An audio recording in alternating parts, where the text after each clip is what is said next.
बिस्मिल्लाहिर्रहमानिर्रहीम د इश्क मजाजी इलाज څه دی نو په دې حواله سره خبره کو دا پیغام ډېر مهم او ضروری ذکر دی چې ډېر شي ځوانان داسې دي چې هغه په دې برس کې مبتلا دي دا شانتي ډېری پیغلي داسې ډېر شي چې هغه په دغه عشق مجازي په دغه مرض کې مبتلا دي او خپل ژوندۍ چې کوم دا برباد کړل یقیني طور پر دا سم معمولی مرض نه دی بلکې دا روحاني مرض دی څنګه چې انسان جسمانی حواله سره بیمار شي خپل علاج کې او د علاج سره سره پرهیز هم کوي په دې حواله سره دا روحاني بیماری ده د دې علاج هم تاسو ته خیمه او د دې چې کوم دي اول پرهیز هم خیمه چې په دې کې پرهیز کولی ظاهر خبره ده چې ګل موږ دوايي استعمالو دا غي سره پرهیز شرط دی که صرف موږ دوايي استعمالو پرهیز نه کوو دا دوايي بیا اثر نه کوي سمجھ کې خبر راځي مو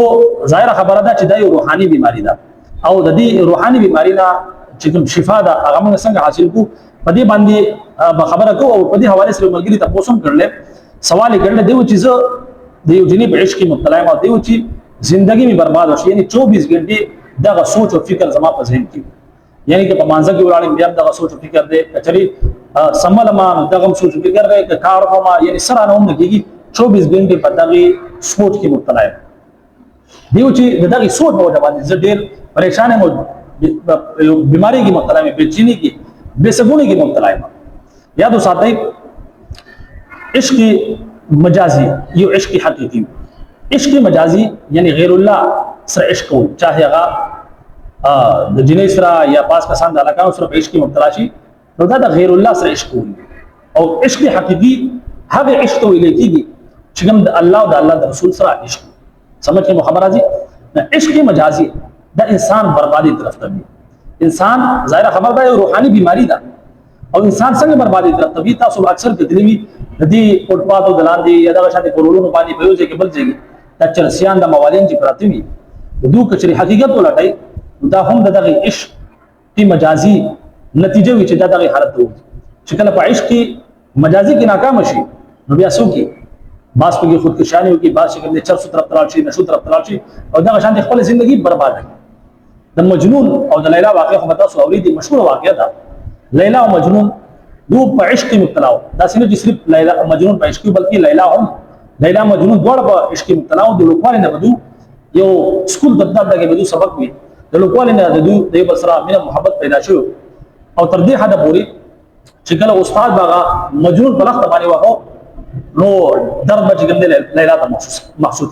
محسوس کړي یعنی دا 10 عشق د دوړو طرف نه یعنی یو طرفه عشق نو بیا چې کله دوی ځواني ته ورسېدل نو دوی عشق دې هغه عروج ته ورسېد او بیا چې کله عشق مجازي کې انسان مخ کې لاړ شي نو د فضل باندې بیا پرده راشي مجنون ته مجنون ویل کېږي مجنون په عربی کې پاگل ته ویل کېږي دا انسان بیا پاگل پني طرف ته دی دا عشق مجازي سمجھ کې خبر راځي نو بیا چې کله نوجواني یعنی جنون خپل چې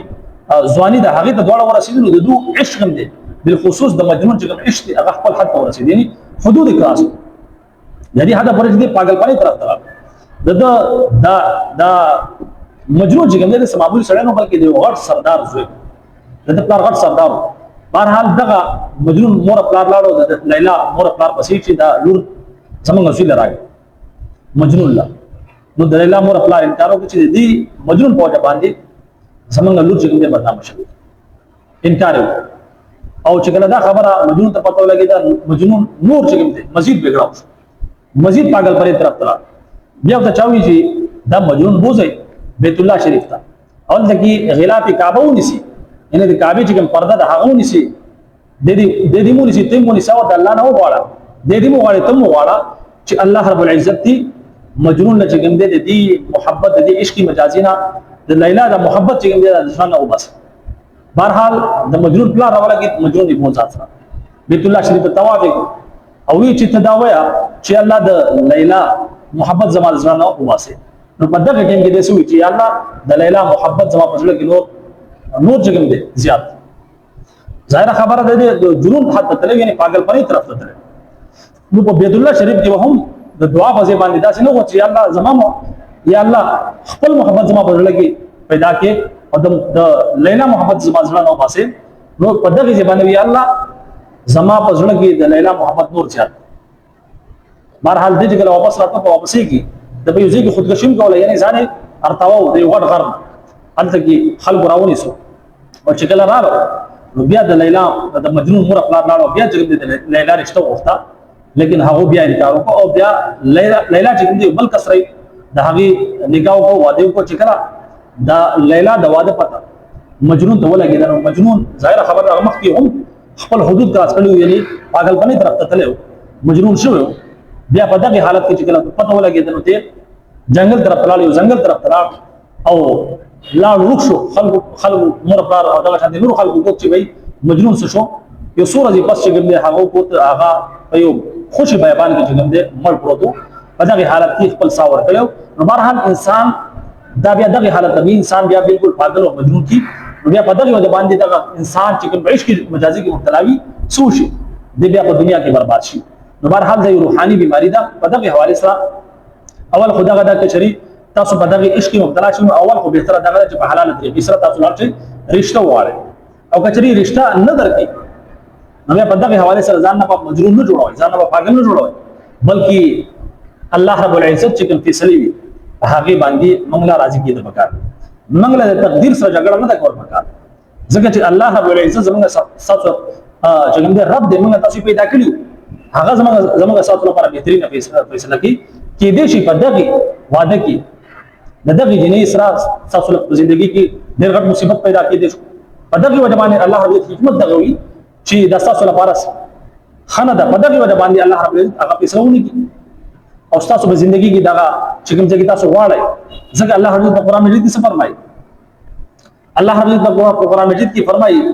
چې ډېر څه مرتبه داسې وي چې تاسو شی غواړئ نه غواړئ تاسو چې دا زما په ژوندۍ کې راغلی اسا ان تکرهوا شيئا وهو خير لكم تاسو شی نه پسند کې او کې دې شي هغه شی چې کوم تاسو نه پسندوي نه خوښوي کې دې شي تاسو لپاره بهتر وي واسا ان تحبوا شيئا وهو شر لكم او تاسو چې کوم شی خوښوي کې دې شي تاسو لپاره د شر ذریعہ وي تاسو لپاره د نقصان ذریعہ وي نو دا حکمت ته الله رب العزت ذات ته کې دې شي په دغه کې سوي زمونږ لپاره نقصان وي ځکه الله رب العزت په فیصله باندې خوشالي د پکاري د الله رب په فیصله باندې اطمینان پکار نه دا چې موږ د تقدیر سره جګړه شو او چې کوم کس د تقدیر سره جګړه شروع کړي بیا ظاهر خبره ده هغه بیا پاگل جوړيږي مجنون بیا جوړيږي سمجھ کې خبره دي یو خدا خبره ده چې الله رب العزت په فیصلو باندې خپل ځان راضي کول دغه اطمینان ده دغه خبره ده چې زنانه تاسو په ژوندۍ کې راځي نو داسې وکړئ چې تاسو لپاره بالکل مرشه یعنی دا د ژوند نه ده د دې مړي مثال ما ولې درته اوس یو کس داسې ده مور پلاټي د هغه یو ماشوم دي هغه لاړ شي ورک شي نو چې تر څو پورې هغه روک وي اگر چې هغه مړ ولې نه وي مخکې تلې چتا روکېدونه بعد هغه لاړ شي مړ شوی هم وي لیکن دو په دغه تما په دغه کې وي چې کم ځای کې به وي یعنی په ژوندۍ بے چین وي بے سکون وي بے قرار وي ځکه چې امید ورته وي او یقیني طور پر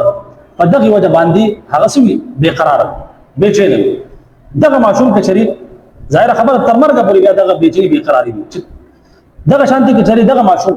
روغ نشي بلکې مړ شي چې مړ شي نو څه وشي یو سورج هغه غم او فکر وي لیکن بیا خپل دماغ او خپل ځړه ته تسلی ورکړي چې باید د دنیا لا اوس په شراته نو هغه بیا همیشه لپاره بے قراری بے چینی بے سکون نه وي نو دا مثال مې زګر درکو چې یو جنې تاسو په ژوندۍ کې نه وي نو داسې وګڼئ چې تاسو لپاره مړ شو هغه خپل دماغونه ډیلیټ کړئ هغه سوچ او فکر خپل د ځړه نوم ډیلیټ کړئ خپل د موبایل نوم ډیلیټ کړئ تر دې پورې هغه لارو باندې تراته هم نه کوي